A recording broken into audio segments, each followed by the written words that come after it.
孟加拉、柬埔寨、越南係美國成衣製造業喺東南亞新興嘅幾個主要製造中心。雖然中國嘅市場規模同物流網絡仍然令到呢啲國家相形見絀，但係東南亞各國正在迎頭趕上。貧窮嘅孟加拉係亞洲嘅第二大服裝出口國，越南第一，柬埔寨第三。但係東南亞國家嘅服裝製造業亦有令人擔憂嘅一面。孟加拉嘅安全漏洞使到追求更低廉勞工嘅國際品牌蒙羞。柬埔寨持續嘅暴力示威活動亦導致工廠關閉。而家泰國政局亦出現新一波嘅不穩，反對派嘅抗議行動使到曼谷街頭呈現癱瘓狀態。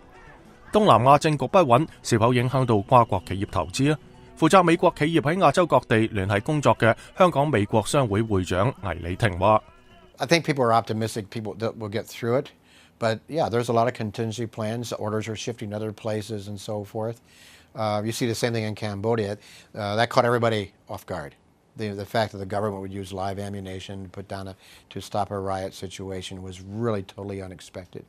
So there's a lot of give and talk and conversation. That's not going to help that country in the short term. But again, you've got companies that say, look, we've invested, the workers are terrific, we can do things, and that's part of the world we've got to be in. So the risk assessment is a big hunk of what has to be done going forward, and it'll be a continuing game. 至於被問到目前東南亞邊個國家嘅形勢最好，倪李婷就表示：Well, there's no surprise. I mean, people still look at Vietnam as a very, very strong place for apparel footwear, especially for footwear. But they do have infrastructure problems and some legal overlays, labor laws and so forth that are making it complicated. They looked better 2 years ago than they do now. But the population is large, smart, and good workers. There's pretty good middle management and so forth. So Vietnam probably still the darling on the block in many respects. But Bangladesh still is a pretty important place.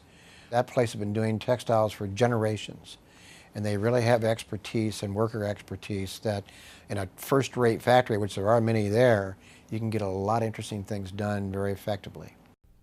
至於美國企業喺泰國面臨嘅風險係乜嘢？倪李婷話 ：Risk goes with the business, right? And so I ask about this, and the answer from some of the senior guys is pretty much the same. It says, we slog ahead. We do the best. We keep working on it. We get blindsided often, on this, that, and other thing, but we make progress. And frankly, there's, I think, more optimism now than I've seen in the last 4 years I've worked with these guys, in that the alliance and accord, in reaction to what happened in Bangladesh, is not just Bangladesh specific. It really sent a message throughout the industry and globally on supply chain sorts of things that business as usual or that sort could not continue. So you're finally seeing competitors in the field starting to cooperate much more closely than they ever have as an industry. Now they call it coopetition, kind of cooperation and competition combined. They're still competitors, but in the areas of product safety, on fire safety, on building inspection, and so forth, they've come together as never before to a kind of a synergy of operations working with different governments.